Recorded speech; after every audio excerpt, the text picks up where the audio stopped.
এভাবে চুপ করে থাকবি? কিছু বল। বিয়ের পরও কি আমাকে তুই তুই করে বলবি? তুই যদি আমাকে তুমি তুমি করে বলিস তাহলে আমিও তুমি তুমি করেই বলবো। হ্যাঁ, তুমি তুমি করেই তো বলা উচিত, তাই না? Because আমরা তো এখন একটা মানে ওই ইয়ে হতে যাচ্ছি, তো এখনো যদি তুই তুই করে বলিস তাহলে কেমন লাগে না? কেমন ভাই বোন লাগে শুনতে। ঠিক আছে, তুই চাইলে আমি তোকে তুমি তুমি করে বলবো। ঠিক আছে। আমার আমার কেন জানি খুব লজ্জা লাগতেছে।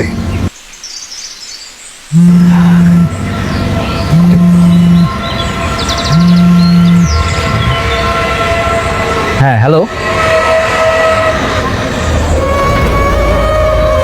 কি বলেন? আল্লাহ, কখন? হ্যাঁ, আচ্ছা আমি এখন আসতেছি। কি হয়েছে? নানু স্ট্রোক করছে, হাসপাতালে এখনই যেতে হবে। কি? হ্যাঁ। তাতে চল।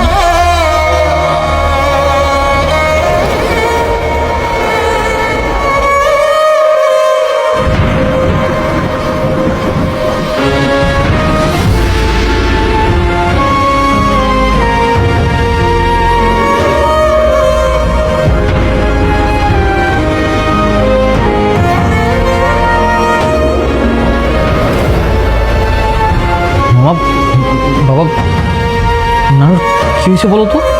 এখন ঠিক বুঝতে পারছি না, ডাক্তার চেক আপ করছে, এলে বুঝতে হবে।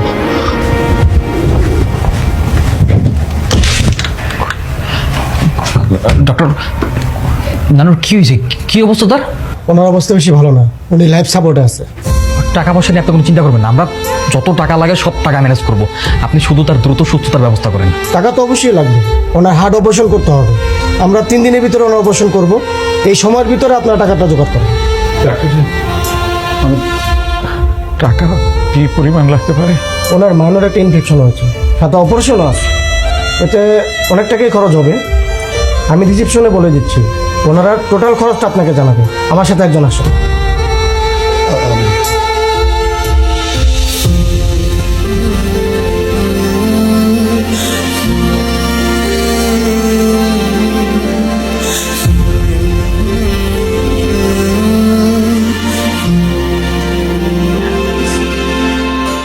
লাখ টাকা 9 লাখ টাকা লাগবে মার চিকিৎসা করতে।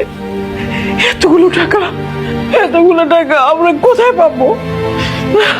9 লাখ লাগুক আর 90 লাখ লাগুক, যেভাবে হোক নানুপুকে বাঁচাইতে হবে। সারা জীবন তো বেকার থাকছো, কেউ কোনোদিন একটা টাকা ইনকাম করছো? আজকে যদি বাবা মামা একটা টাকা ইনকাম করতো তাহলে ব্যাংকে টাকা থাকতো, এই অবস্থা দেখা লাগতো না। নানু একটা বাড়ি করছে দেখে সেই বাড়িতে থাকতে পারতেছি, পরিবারের প্রত্যেকটা মানুষের টানছে। আজকে সে যখন হাসপাতালে, তার চিকিৎসার জন্য টাকা নাই, সবার কপালে হাত। তোমাদের কারো কাছে জমানো কোনো টাকা নেই?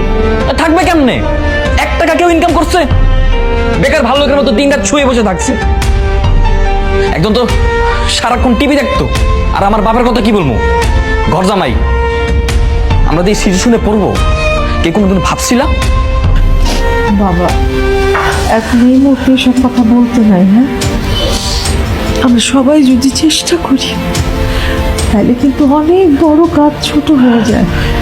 উনি আমাদের সবার মাথার ছায়া। হ্যাঁ ভাবি, তুমি ঠিকই বলেছ। আমার কিছু গোল্ড আছে না, আমি ওগুলো সব বিক্রি করে দিব। ওগুলোতে তো অনেক টাকা হবে। আমার অনেক না থেকেও যা আছে আমি সেটা দিয়ে সাহায্য করবো। আমি তো বললাম উনি আমাদের মাথার ছায়া। হ্যাঁ, সেটাই। যে যেভাবে পারো সবকিছু ব্যবস্থা করো। দাদুকে যেভাবে